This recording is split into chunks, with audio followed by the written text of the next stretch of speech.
Hello दोस्तों, आज हम बात करने वाले हैं घाटशिला विधानसभा उपचुनाव के बारे में। तो दोस्तों, हम आपको बता दें कि घाटशिला विधानसभा का माहौल और भी गर्म होते जा रहा है। जी हां दोस्तों, अभी बीजेपी की ओर से एक बड़ी न्यूज सामने आ रही है। तो आखिर वो कौन सी न्यूज है जो घाटशिला विधानसभा का माहौल और भी गर्म कर सकता है?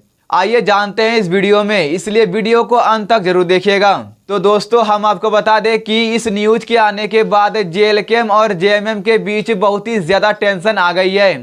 दरअसल बीजेपी ने एक ऐसी चाल खेली है जो जेएलके और जेएमएम दोनों पार्टियों को सोचने पर मजबूर कर रही है। तो चलिए हम बात करते हैं आखिर वो कौन सी न्यूज आ रही है जो जेएलके और जेएमएम के बीच काफी ज्यादा टेंशन बढ़ा दी है। आइए जानते हैं। तो वहीं हम आपको बता दें कि घाटशिला बाई इलेक्शन में बांग्ला भाषी मतदाताओं को साधने के लिए बीजेपी ने एक नई रणनीति तैयार कर ली है। जी हां दोस्तों, घाटशिला में होने वाले उपचुनाव में बीजेपी प्रत्याशी बाबूलाल सोरेन के पक्ष में चुनाव प्रचार करने के लिए बंगाल से पार्टी नेता भी आएंगे। बंगाल विधानसभा में नेता प्रतिपक्ष शुभेंदु अधिकारी का घाटशिला में प्रचार का कार्यक्रम बन रहा है, यानी कि बीजेपी बंगाल से पार्टी बुलाकर यहां पे प्रचार करवाएगी। यानी कि जो घाटशिला में बांग्ला भाषी है और वे बांग्ला भाषा को समझते हैं, वो इस तरह के वोट को लुभाने के लिए बंगाल से नेता को यहां पर बुला रहे हैं प्रचार के लिए।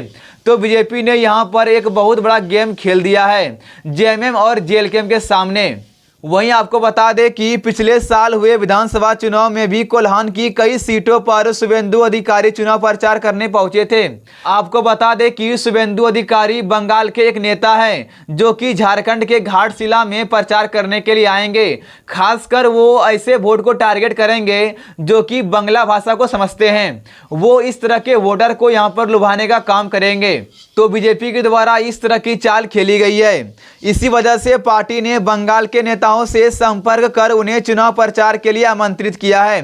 बंगाल भाजपा अपने कुछ विधायकों को भी घाटशिला भेजने की तैयारी में है। यानी कि बंगाल में जो बीजेपी कार्यकर्ता है और बीजेपी के जो विधायक हैं, वो लोग इस घाटशिला चुनाव में प्रचार करते हुए आपको नजर आएंगे। इस बार बीजेपी की ओर से ये एक बड़ा दांव है। वहीं हम आगे बात करें, उपचुनाव की तैयारियों को गति देने और प्रचार अभियान का नेतृत्व करने के लिए झारखंड बीजेपी के कार्यकारी अध्यक्ष आदित्य साहू अब वही कैंप करेंगे।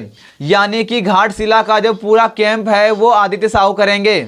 वहीं अगली न्यूज आ रही है कि ओडिशा और छत्तीसगढ़ के मुख्यमंत्री का भी हो सकता है कार्यक्रम। जी हां दोस्तों, ओडिशा और छत्तीसगढ़ का जो मुख्यमंत्री है वो घाटशिला में आपको देखने को मिलेगा। यानी कि घाटशिला का माहौल इस बार काफी ज्यादा उम्मीद से गर्म होता दिख रहा है। इसलिए जेएलके और जेएमएम दोनों पार्टियों की टेंशन रातों रात बढ़ गई है बीजेपी की इस नए चाल में। आप समझ सकते हैं कि बीजेपी ने कैसा मास्टर प्लान तैयार किया है। घाटशिला आदिवासी बहुल सीट है। यहां 45% आबादी आदिवासी समुदाय की है। बीजेपी ने पड़ोसी राज्य ओडिशा और छत्तीसगढ़ में आदिवासी मुख्यमंत्री बनाया है। घाटशिला विधानसभा जो सीट है वो आदिवासी का बहुल सीट है। यानी कि 45% यहां पर आदिवासी रहते हैं और 55% अलग अलग जाति के यहां पे लोग रहते हैं। इसलिए यह सीट आदिवासी बहुल क्षेत्र है।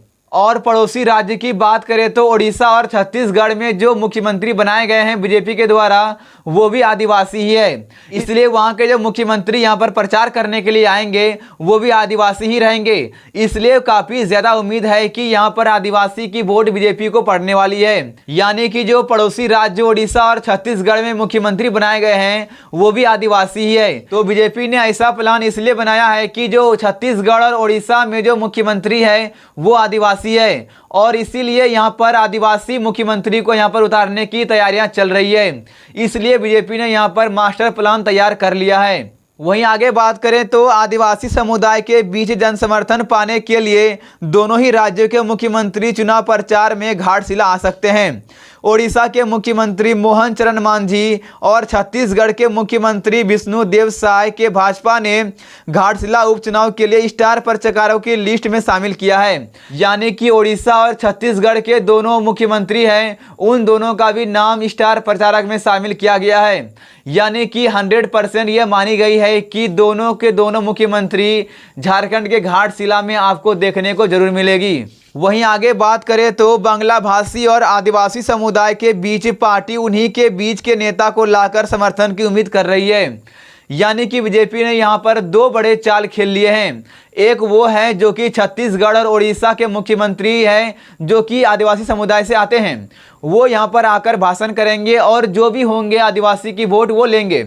और दूसरा चाल ये है कि जो बांग्ला भाषी नेता है वो यहाँ पर आएंगे प्रचार करने के लिए और अपने बांग्ला भाषी को ये समझाएंगे कि बीजेपी को वोट करना है।